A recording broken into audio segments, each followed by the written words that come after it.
প্রথমের ভিডিওটা দেখে আশা করি বুঝতেই পারছো আজকের ভিডিওটা একদমই অন্যরকম। জানি ভিডিওটা দিতে অনেক দেরি হয়ে গেল, তাও তোমাদের সাথে শেয়ার করছি আর আমার কাছে স্মৃতি হিসেবে রেখে দিচ্ছি। শ্রাবণ মাসের সংক্রান্তি তিথিতে আমার বাড়ির এই মায়ের পুজো হয়। আশা করি বাঙালিদের মধ্যে বেশিরভাগ বাড়িতেই এই মায়ের পুজো হয়ে থাকে। বহু বছর ধরে এই পুজো আমাদের বাড়িতে হয়ে থাকে।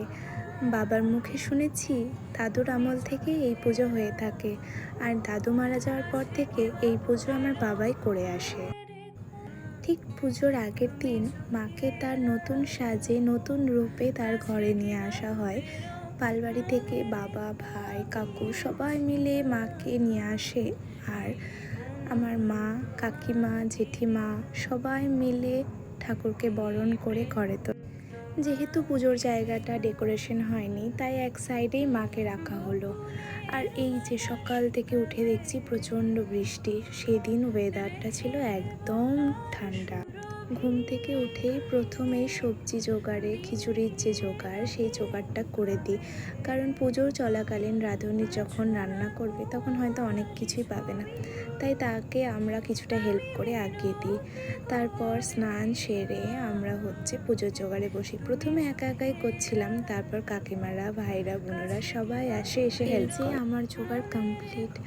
মাকে বলেছিলাম শুকনো জোগাড়টা করতে, আর আমি করেছিলাম এই দিকের জোগাড়গুলো। তারপর আমাদের মধ্যে পুজোতে নিয়ম আছে যে বাড়ি থেকে ডিঙি নিয়ে এসে পুজোতে বসতে হয়। পুজোটা যেহেতু মন্দিরে হয়, সেহেতু বাড়ি থেকে ভাই পুজোর ডিঙিটা নিয়ে আসে এবং মায়ের পাশে রাখে, আর ঠাকুরমশাই পুজোতে বসে যায়। এরই ফাঁকে আমি একটু রেডি হয়েও চলে আসি। এরপর আর কি পুজো শুরু হয়ে যায়, আর আমরা বসে সবাই মিলে পুজো দেখি। দেখো কত লোক হয়েছিল। বরাবরই আমাদের পুজোতে প্রচুর লোক হয়, আর পুজো যেহেতু বেলা করে হয় তাই জন্য অনেক লোক এসে বসে। পুরো পুজোর ভিডিও তো তোমাদের সাথে শেয়ার করা সম্ভব নয়, কারণ পুজোতে অনেক কাজ থাকে, তাই কিছু কিছু অংশ তোমাদের সাথে শেয়ার করলাম। আমার মায়ের পুজো কেমন লাগলো তোমরা অবশ্যই জানিও, আর কেমন লাগছে এবারে মায়ের রূপ সেটাও জানাতে কেউ ভুলিও না। পুজো প্রায় শেষ পথে, এরপরে আমরা অঞ্জলি দেই, আর তারপর পুজো কমপ্লিট হয়।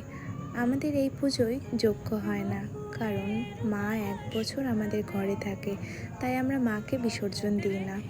ঘুরে আবার 1 বছর আসবে, তখন আবার যজ্ঞ হয়ে মাকে বিসর্জন দেওয়া হবে। শেষে পরিবারের সবাই মিলে একটা করে ছবি তুলে নিলাম, কারণ এরা ছাড়া আমার পুজো একদম ইনকমপ্লিট। খুব কাছের কিছু মানুষ তোমাদের সাথে শেয়ার করলাম।